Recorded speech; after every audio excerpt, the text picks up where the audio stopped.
তাকে রজন করা বলে। একজন বিবাহিতা নারী, বিবাহিতা মেয়ে যদি ব্যভিচার যদি করে, কোরআনের আইন হলো তাকে কোমর থেকে পুঁতে দিয়ে তাকে রজন করে দেওয়া। একজন অবিবাহিতা ছেলে আর অবিবাহিতা মেয়ে যদি জেনা করে, তবে তার শাস্তি কি? কাঁচা জিয়ালার ডাল কাটতে হবে আর 100 দোড়া তার পাছাতে মারতে হবে। 100 দোড়া যে জুটবে না, 40-50 হবে, ও দুনিয়া থেকে বিদায় হয়ে চলে যাবে। তার শাস্তি হলো এটা। কিন্তু আমাদের দিকে তো এটা চলে না।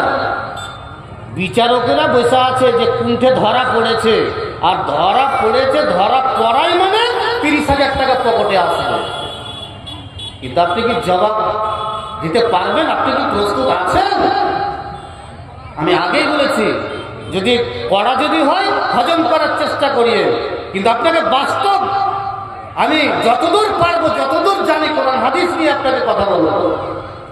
কিন্তু আপনি যে বিচার যে করছেন, আরে কোরআনের যেটা আইন আছে, আমি তাকে অতটি মারতে পারবো না, কিন্তু কিছুটা হলেও তো আমি তার উপরে সেই শাস্তিটা প্রয়োগ করতে পারি। কিন্তু না, কেন? আমার পকেটে ঢুকবে না। সব একই রকম হয়ে গেছে, সব একই রকম হয়ে গেছে। কাউরির কাছে মুখ পাওয়া যায় না, কাউরির কাছে বলা যায় না। আর কোনো মৌলবীকে ডাকবে না, কারণ মৌলবীকে ডাকতে গেলে ওর পেটের ভাত হবে না, ওর 5,000 টাকা পকেটে ঢোকাতে পারবে না। এই মৌলবী তোর জানাজা পড়াবে? আব্দুল করিম মুর্শিদাবাদ থেকে এসে তোর জানাজা পড়াবে না। সৈবুর মৌলবী বক্তা এখানে এসে তোর জানাজা পড়াতে আসবে না। তোর গ্রামের মৌলবী তোর জানাজা পড়াবে, তোর গ্রামের মৌলবী তোকে গোসল দেওয়া হবে। আব্দুল করিম আসতে 20,000 টাকা 25,000 টাকা নেবে। ওকে বলিও কালকে ফোন করে, আমার বাবা মারা গেছে, আপনি আসেন তো আমার বাবার জানাজাটা পড়িয়ে দেন তো। পড়াবে?